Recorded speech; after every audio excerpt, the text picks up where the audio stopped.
that the debate will last 90 minutes. There will be 2 commercial breaks. It will be moderated by ABC News anchors David Muir and Lindsay Davis. Now, this is interesting and important. Trump won the coin toss. Remember that coin toss happened yesterday virtually. So he will offer the last closing statement. Because he won the coin toss, that is what he wanted. He wants the final word, so to speak. Now, Harris, having lost the coin toss, selected the podium position on the screen. So viewers will see her on the right. Viewers will see Trump on the left. There will be no opening statements. Closing statements will be 2 minutes each. Now, the question we've all been waiting for, here's an answer on those microphones. The mics will be live only for the candidates speaking, and others will be muted. Now, remember, the Harris campaign was going quite hard on this question, saying that they wanted the mics unmuted throughout the whole course of the debate. Looks like that is not going to be the case here. And like the CNN debate in Atlanta in late June, there will be no audience in the venue, in the room here. This is happening in Philadelphia, out live there to the city of brotherly love. Welcome back, welcome back, welcome back. It is a new day. We thank the good Lord it's a new day. Thank God it is a new day. So good to see you again. Thanks for stopping by again. It's me again, WJONI Channel 1 Live, many seasons. What do we have here? This whole question about live mics, muted mics, unmuted mics. What is it with us microphones? The power of the microphones. So we got the debate happening in a couple of days, and this has been going back and forth with both sides of the coin. More so, I think Kamala Harris been kind of coming back with trying to want, the mic unmuted.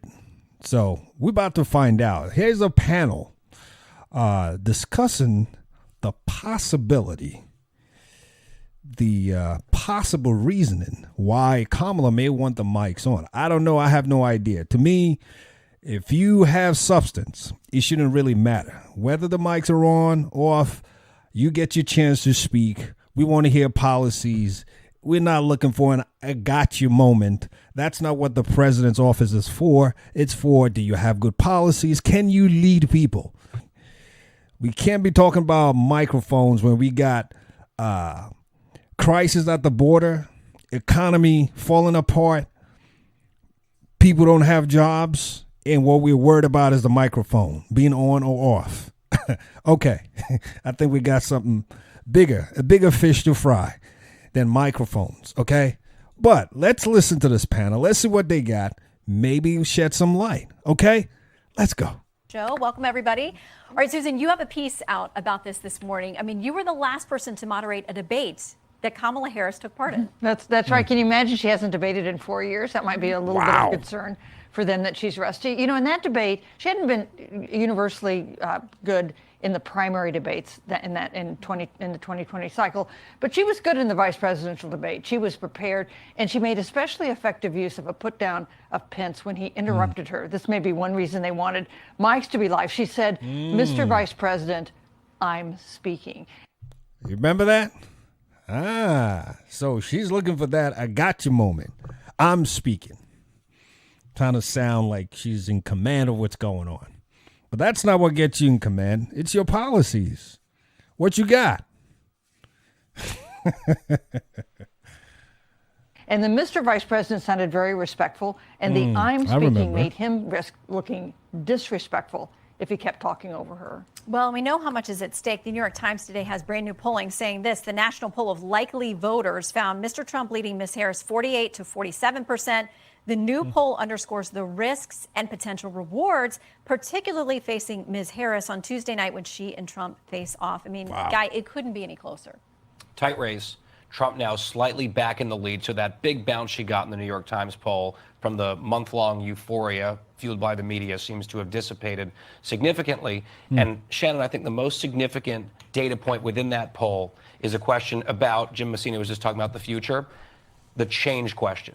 A vast majority of Americans in this poll say they want change. And in this survey, a majority see Donald Trump as an agent of change, and a majority see her as more of the same. That should be Trump's overarching hammered point on Tuesday night. And we saw at the DNC there was very good messaging casting her as the challenger and him as the incumbent. But it sounds like within this poll, people are starting to have a reality check on that particular issue. Now, they both rolled out economic plans this week. Reuters says this, citing a Goldman Sachs report. Under a Republican sweep, or even with a divided government led by Donald Trump, economic output would take a hit next year, mostly from increased tariffs on imports and tighter immigration policies. According to Goldman, they say he's not the one for your economy. Yeah, I think the tariffs are something that I personally disagree with and have some policy issues with. I think he needs to point out, look, I have a vision. She has nothing on her website. She's giving you a sprinkling of proposals that have been, frankly, widely panned, including this idea of giving individual homeowners this $25K that would up housing prices and end up hurting people. I think that he can say, look, to the extent that he can connect the reality on the ground of what is happening right now and what people are feeling, people who are not Goldman Sachs, by the way, he can make that point about that division. He wins in the reality on the ground because he says, look what your life was like 4 years ago and look at it now. Compare the two. And I think that's. And for me, I think that's all President Trump needs to do. Look 4 years before now, 4 years ago, where were you? Look today. And for me personally, as an independent, I'm not sure Kamala has anything to offer other than what we're already experiencing now. Because, in my opinion, she's not as smart as Biden. So if this is what we get from Biden, how can she do any better? And she's been in office currently, and she's still in the office. And that's the one thing that really bothers me. I don't know how she's going to really defend that. So you mean to tell me you've been in office, things are not going well, but all of a sudden you're going to assume the role now as the leader and you're going to fix everything you did not do before in 4 years? How does that sound to you? I'm not buying that. That's what he has to drill down on. Well, and that's what this Hill opinion piece this week gets to. It says, if Trump's policies were so terrible, why do so many people think they were better off during his presidency? Why were small business owners and consumers consistently more upbeat than they have been during the Biden-Harris years? I mean, Juan, how does she navigate that reality check that people get every day when they buy groceries? Well, I think people have a certain nostalgia about the past. Joe Biden's numbers have gone way up since he decided. Well, now that he's not. off the ticket. That's what I'm saying. I think people, but you know, the reality is, if you look at the numbers, the economy is better now than it was then. So you're dealing with this kind of memory sense of things. Okay. I know we like to play with numbers, okay, and we say numbers don't lie. But the truth is, reality does not lie. You can tell me all you want with the numbers. I know what the stores look like. I know the value of what money is right now, what it was 4 years ago. So you can play with numbers all you want and tell me economy is doing well. People cannot see it. We can't see it. We can't feel it. So you can say all you want in your suit and tie. It's still is invalid because that's not what we are seeing. That's not what we are feeling. So you got to find something else. Something more practical would make sense, but not just spitting out words and numbers and telling us numbers are. Anybody could forge numbers. People cook the books. Who are we fooling here? Come on now. But in what context? Just to give us a framework. But the context is Goldman Sachs, they're no left-wing organization.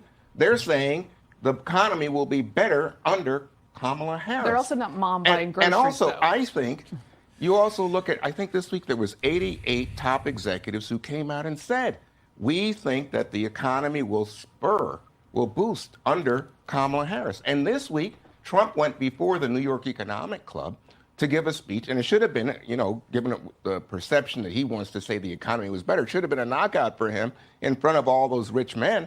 Instead, he delivered word salad on a question about childcare. And my sense is, look, the job numbers are good, the stock market is good, And right now, the Federal Reserve is in a position where they're likely to lower interest Yes, rates. please don't say raise. I'm sorry, right. Lower interest rates, which will raise, I think, opportunities for Kamala Harris to say, we have a future that's better coming under my administration. What? All lies. I disagree.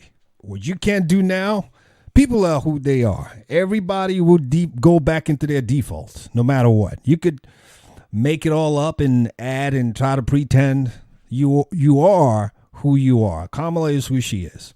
She's not capable of this job. She cannot do it. I don't see her performing better than Biden. I don't see how that is going to work.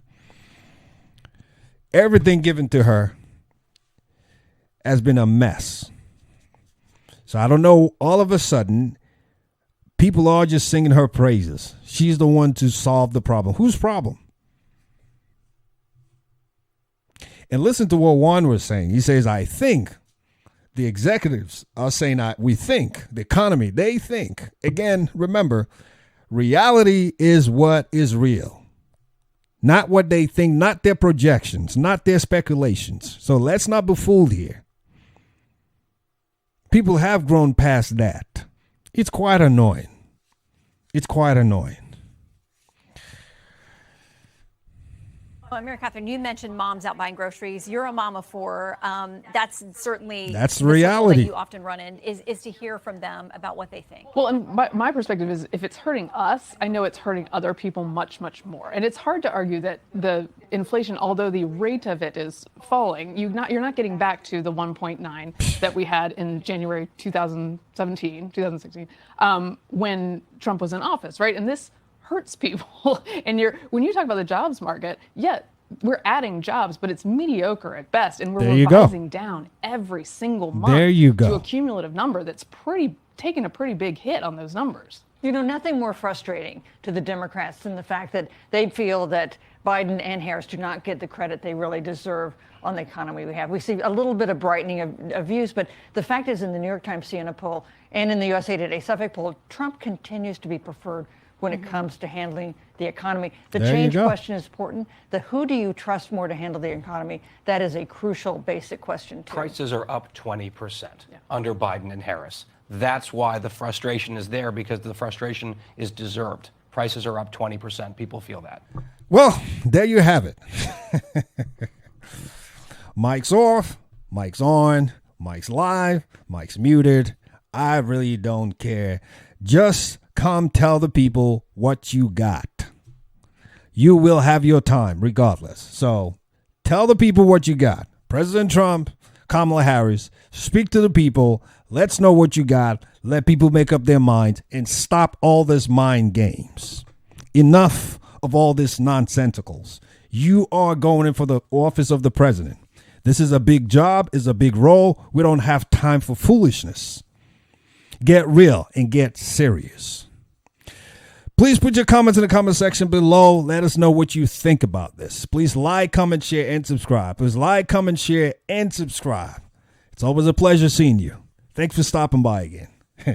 You know how we like to close it out? We just like to remind ourselves that we always remember we got one life with many seasons, so let's make the best of it. God bless you, and I'll see you soon. Keep smiling. Bye for now.